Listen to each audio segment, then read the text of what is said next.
नमस्कार. रश्मीजीत किचन चॅनलवर आपणा सर्वांचं खूप खूप स्वागत. आज मी बनवते रेस्टॉरंट स्टाईल चिकन.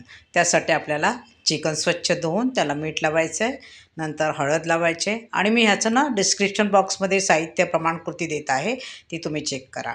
नंतर आपण मिरची पावडर टाकायची आहे आणि आपण व्यवस्थित त्याला लावून घ्यायचं आहे. हे व्यवस्थित तुम्ही त्याला चिकनला चोळून ठेवा आणि आपल्याला ह्याला मॅरिनेशन करायचं आहे ना, ते एकतर 3-4 तास किंवा ओव्हरनाईट. आता आपलं आलं लसूण, मिरच्या, हे बघा, हे सगळ्याचं प्रमाण तुम्हाला डिस्क्रिप्शन बॉक्समध्ये मिळेल. थोडंसं पुदिना घाला, म्हणजे त्याचा जो उमस वास असतो ना, तो येत नाही. नंतर कोथिंबीर आणि दही जरूर टाका. दह्यामुळे काय होतं माहिती आहे, की जो आपला तवंग असतो ना चिकन करीवर, तो मस्त येतो. आणि हे आपलं वाटण ह्याच्यात लावून व्यवस्थित त्याला आपण लावून हे मॅरिनेशन करायचं आहे. मॅरिनेशन तुम्ही ओव्हरनाईट केलं तर खूप चांगलं. गरम मसालाही घालायचा तेव्हाच, मॅरिनेशनसाठीच आपल्याला हे सगळं करायचं आहे आणि फ्रीजमध्ये ठेवून द्यायचं. आता आपण फोडणीला घातलं, त्याच्यात आपण अख्खा गरम मसाला, तेल घालून अख्खा गरम मसाला आणि बारीक चिरलेला कांदा, आणि हा कांदा चांगला नरम झाल्यावर पुन्हा आपण मिरची पावडर टाकायची आहे आणि व्यवस्थित परतायचे आहे. हे परतल्यानंतर आपल्याला टाकायचं आहे मॅरिनेट केलेलं चिकन. हे चिकन आपण व्यवस्थित मॅरिनेट करून, आता आपण ह्याच्यात पाणी नाही घालायचं अगोदर. ह्याच्यावरनं झाकणावर पाणी ठेवून आपण हे चिकन शिजवून घ्यायचं आहे. कारण चिकनला आपणच पाणी सुटतं ना.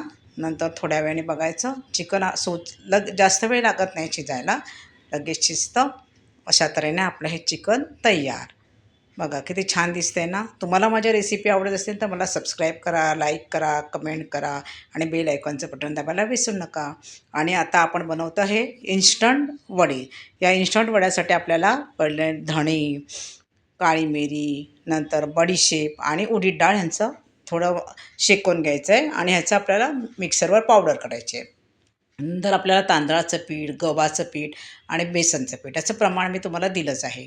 आणि हे आपण आपण जो मसाला बनवला ना, धणे वगैरे, हा त्याच्यात घालायचा आहे. सगळं व्यवस्थित मिक्स करायचं, मीठ हळद घालायची आणि व्यवस्थित मिक्स करून घ्या. आणि ह्याच्यात महत्त्वाचं म्हणजे आपल्याला तेल गरम करून ते त्याच्यात टाकायचं, म्हणजे आपले ना वडे खुसखुशीत होतात. अशा प्रकारे आपण एकदम व्यवस्थित मिक्स करा. सुरुवातीला गरम असताना चमच्याने केलं, नंतर आपण हाताने, आणि ह्याच्यात आपण थोडं गरम पाणी घाला आणि त्याचं असा घट्टसर गोळा मळून ठेवायचा. तो साधारण आपण 15-20 मिनटं बाजूला ठेवून द्या. त्याच्यानंतर आपण हे पुरी मेकरवर आपण आरामात हे करू शकतो पुऱ्या. हे बघा, अशा प्रकारे पुरी मेकरवर, हा आता माझा नवराच बनवतो. इतकं इझी आहे ते बनवायला. आणि गरम गरम तेलात सोडा. हे बघा, अशा प्रकारे वडे आपले तळून, आणि बघा किती व्यवस्थित फुगून वर येतात. आणि आपल्याकडे जर वड्याचं पीठ तयार नसेल आणि आपल्याला वडे खायची इच्छा असेल ना, तर ह्या पिठाचे तुम्ही वडे जरूर करून पहा आणि चव अगदी तशीच येते. त्यामुळे तुम्हाला मी सांगेन की हे जरूर करून पहा आणि माझ्या रेसिपीज तुम्ही फॉलो करा. मस्त खा, स्वस्त रहा. धन्यवाद.